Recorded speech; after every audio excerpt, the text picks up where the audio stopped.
Hello students, हम लोग chapter पढ़े खाद्य संसाधन यानी फूड रिसोर्सेज। और हम लोग वैसे खाद्य संसाधन की बात कर रहे हैं जो पौधे से प्राप्त होते हैं। पिछले वीडियो में मैंने फसल उत्पादन में वृद्धि के लिए 3 गतिविधियां बताई थी, जिसमें से पहला था फसल की किस्मों का सुधार करना। फसल की किस्मों में सुधार, फसल की किस्मों में सुधार यानी कि फसल का जो किस्म होगा वो किस प्रकार का होगा ताकि पैदावार अच्छा हो, इसके बारे में हम लोग इसमें बात करें। दूसरा मैंने बताया था फसल उत्पादन प्रबंधन और तीसरा बताया था फसल सुरक्षा प्रबंधन। उनके बारे में बाद में बात करेंगे। आज की क्लास में हम लोग फसल की किस्मों में सुधार करने से रिलेटेड ही बात करने वाले हैं। देखिए, अगर हमें अधिक पैदावार चाहिए, अधिक उत्पादन चाहिए, तो मुझे फसल की जो किस्म होगी उसका चयन अच्छा करना होगा। यानी कि जो हमें बीज यहाँ पे खेती में जो हम लोग इस्तेमाल करेंगे वो बीज का चयन अच्छे क्वालिटी का होना चाहिए।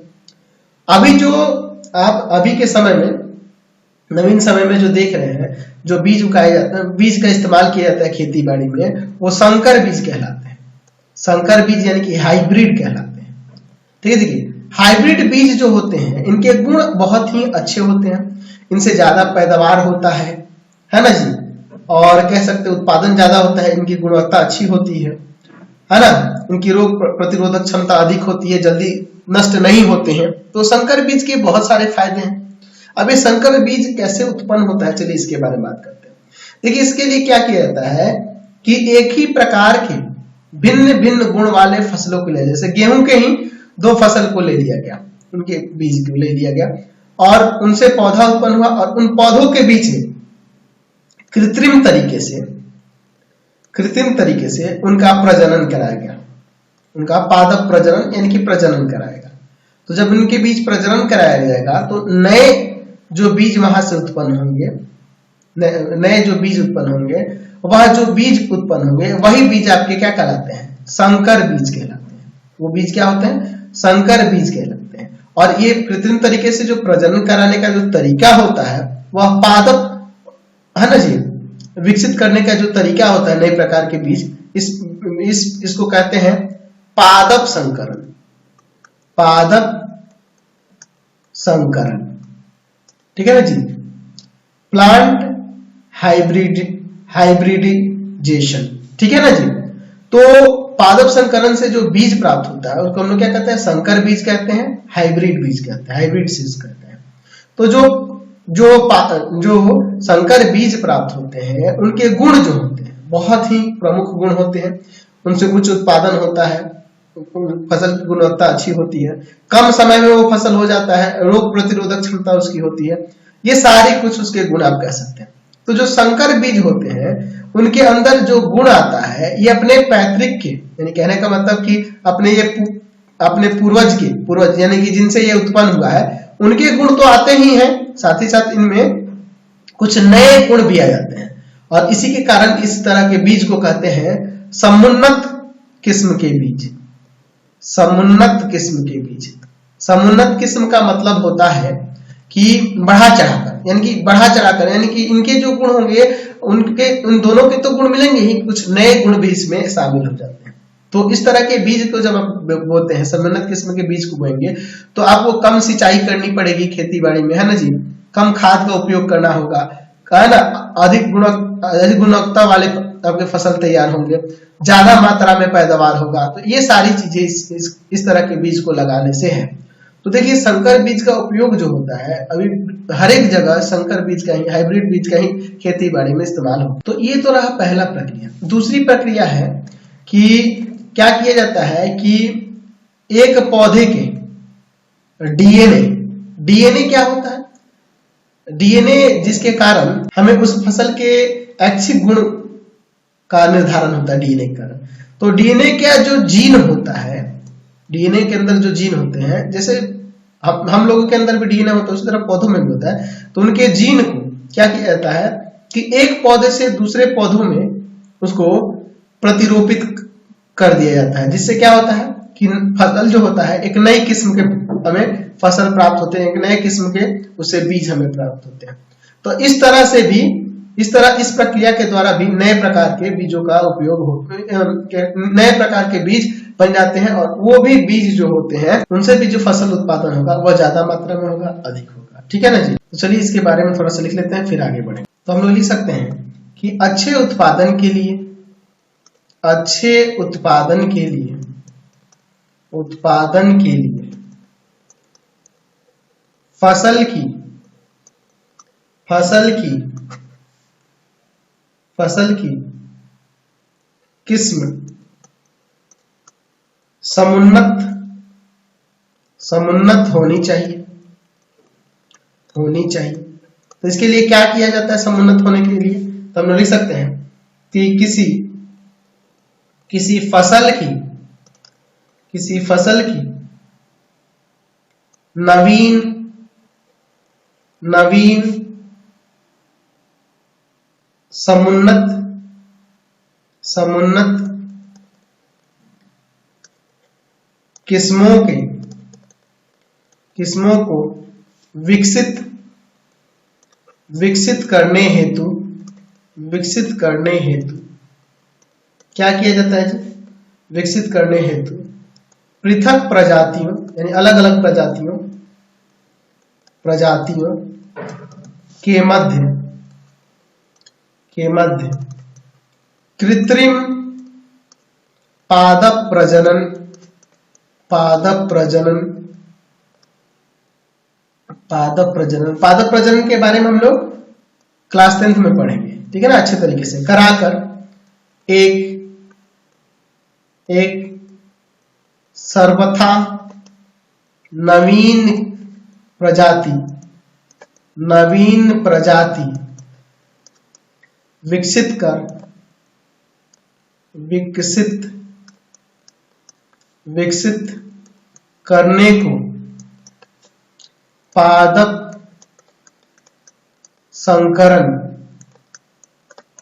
कहते हैं, पादप संकरण कहते हैं। इसके फलस्वरूप, इसके फलस्वरूप, फलस्वरूप प्राप्त फसल के किस्म को, किस्म को क्या कहते हैं जी? संकर, यानी कि हाइब्रिड, हाइब्रिड कहते हैं, हाइब्रिड कहते हैं, ठीक है ना जी। हाइब्रिड किस्म या लिख सकते हैं कि यहाँ पे संकर किस्म, संकर किस्म के फसलों के विभिन्न उपयोगी गुणों जैसे, जैसे उच्च उत्पादन, उच्च उत्पादन, उच्च उत्पादन, कम लागत, उत्पादन की गुणवत्ता, उत्पादन की गुणवत्ता,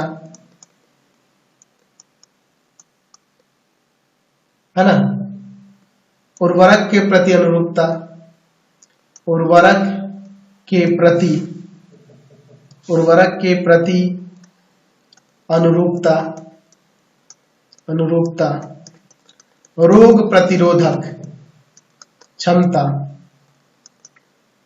रोग प्रतिरोधक क्षमता आदि होता है,